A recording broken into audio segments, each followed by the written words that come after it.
Could you sense maybe some extra, I guess for lack of a better word, fuel last year at training camp when coming off the AFC Championship loss? And how would you compare and contrast just the vibe or mood at this year's camp? No, I didn't really feel that last year. I feel like the work is pretty consistent. It actually feels like it's more ramped up this year, whether that's just guys eager to play because of COVID and not being able to have OTAs and stuff, or whether it's feeling the urgency of, what we need to do to come off as defending champs and knowing we're going to get everyone's best shot. But this year, guys are flying around. There's a lot of good competition. Obviously, you've got a stacked roster, so you're going against someone who is almost at the best of their position pretty much every play, so it makes things pretty difficult. Let's go to Pete Sweeney. Go ahead, Pete.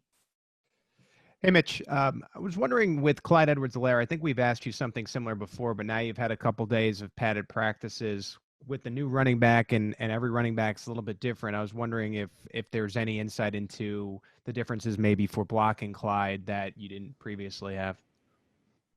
Yeah, I couldn't tell you which plays he was in and which he wasn't. Those guys rotate through and we just kind of get locked in on our job. And I think the awesome thing that we've seen and why guys are always so successful in this offense is, with EB and with Coach McCullough, they're teaching them so detail-oriented with the backs and what to do. And so, it could be any one of however many backs we got on the roster. They're coming in. They're all being taught the same thing. The footwork's the same. It's consistent. It's the same timing.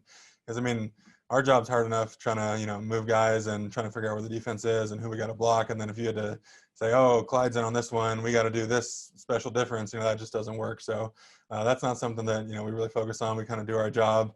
Hope they make us look good, obviously. And the cool thing with him, and we all saw him in college, it's really awesome to watch and a lot of fun. And, typically in the first preseason game or two, you're able to kind of see those moves in real action, but obviously we aren't going to be able to see that this year. So it'll be fun to see it when we're able to, get to real football. Go to Nate Taylor. Go ahead, Nate.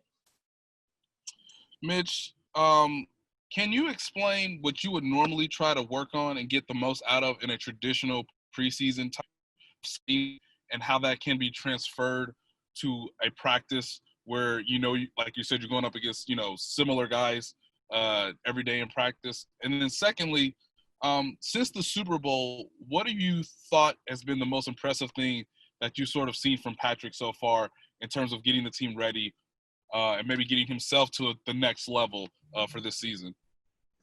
Yeah, for training camp, I think you want to kind of keep doing what you do at a high level.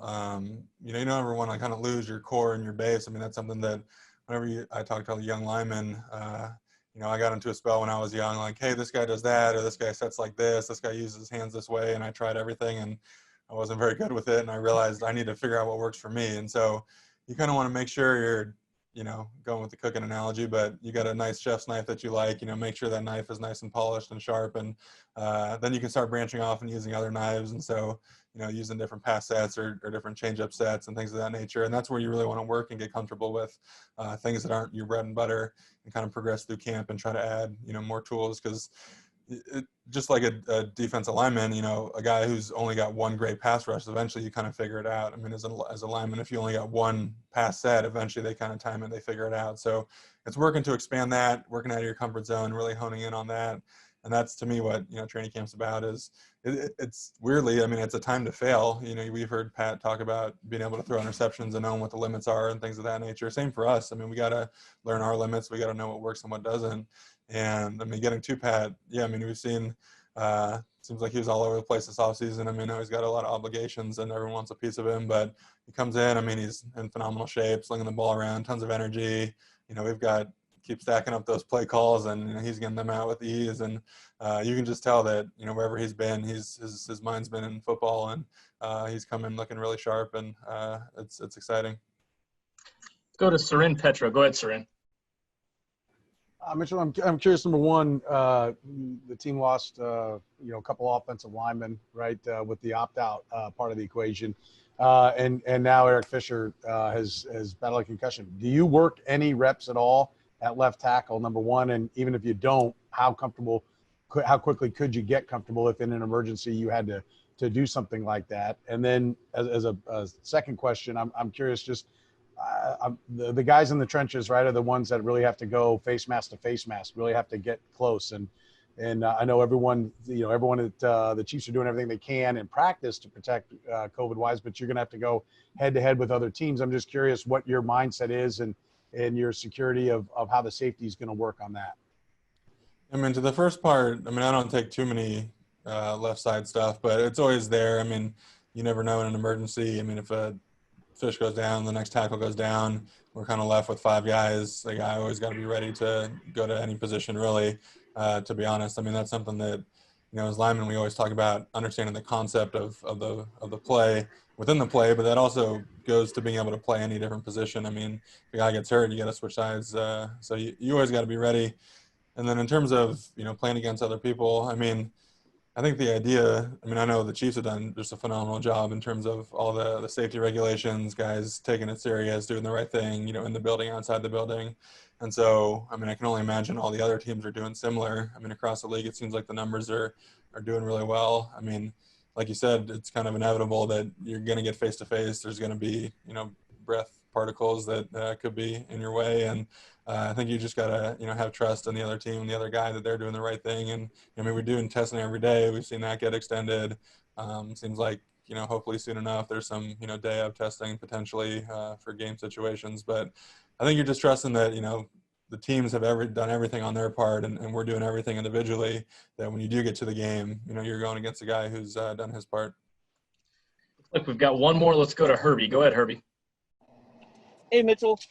I'm curious, from your point of view as the right tackle and also along with the front five, you guys get to practice against Chris Jones and Frank Clark, two of the league's probably top pass rushers across the league here. But what sets them apart from other duos? And as a right tackle, what do you have to do to keep in mind when you've got an elite pass rusher on the other side of you?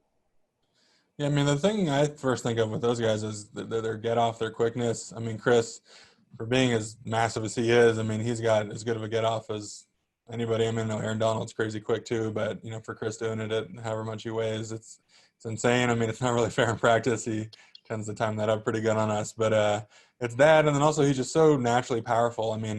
You've seen throughout his career, guys say, oh, he plays too high, he plays too high. It's like, yeah, he can, because he's still launching guys playing that high. Most guys need to get, a lower pad level or better leverage or whatever, but he's so strong. He's able to do things from a different position than guys are used to. And so, if you're able to get that same bull rush, but you're not leaning quite as much, that allows you to work the hand moves. We've seen him be so deadly with those. And so he's just got, freaky athleticism and strength combined with a really refined, pass rush ability. And Frank, going against him, the thing is he just gets on you so fast in terms of stride length. He's just so explosive that those first 2 steps, it just feels like he's already by you essentially. And then from there, his change of direction. He's able to spin. He's able to counter back inside. He's, a guy like that.